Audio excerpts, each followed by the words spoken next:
Attention au collagène que tu prends sans savoir ce que tu choisis. Alors, ce qu'il faut savoir, c'est qu'à partir de 25 ans, ton corps commence à perdre son capital jeunesse, c'est-à-dire que ces protéines des collagènes se produisent de moins en moins. Ce qui va se manifester par des ridules, ensuite des rides, un manque d'hydratation, d'élasticité, de fermeté, mais aussi des problèmes articulaires, tendineux, musculaires, etc. Alors, je vais essayer de vous montrer comment ça fonctionne avec ceci. Donc ça, c'est ce qu'on appelle une fibre de collagène.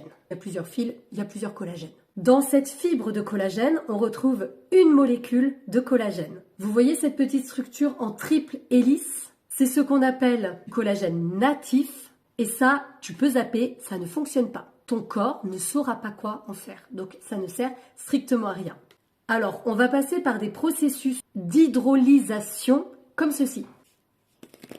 Et là, on obtient des fragments de collagène qu'on va appeler des peptides. Alors, je vous en parle très souvent des peptides parce que moi, j'en ai pas mal dans mes soins. Donc, ce sont des peptides de collagène ou on peut appeler ça aussi du collagène hydrolysé. Alors, déjà ça fonctionne mieux.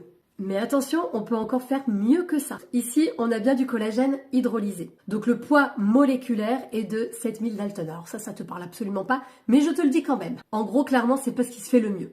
Si je le découpe encore et qu'il est suffisamment hydrolysé, le poids moléculaire va arriver à 4000 Dalton. Donc pour résumer, plus le collagène est découpé, plus il va être intéressant, surtout quand c'est à prendre de manière interne, à boire. Donc pour que le collagène à avaler soit efficace, il faut qu'il soit hydrolysé, donc bien découpé, de faible poids moléculaire. Il faut qu'il soit d'origine bovine ou marine.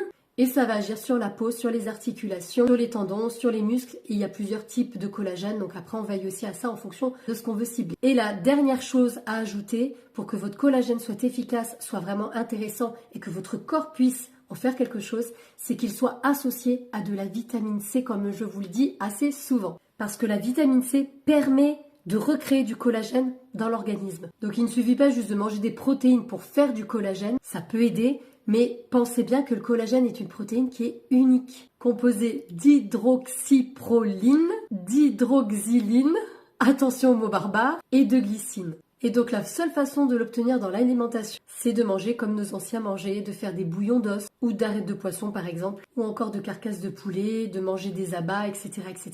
C'est plus trop notre alimentation aujourd'hui, d'où le fait que nous avons un gros manque de collagène. Dis-moi si c'est clair ?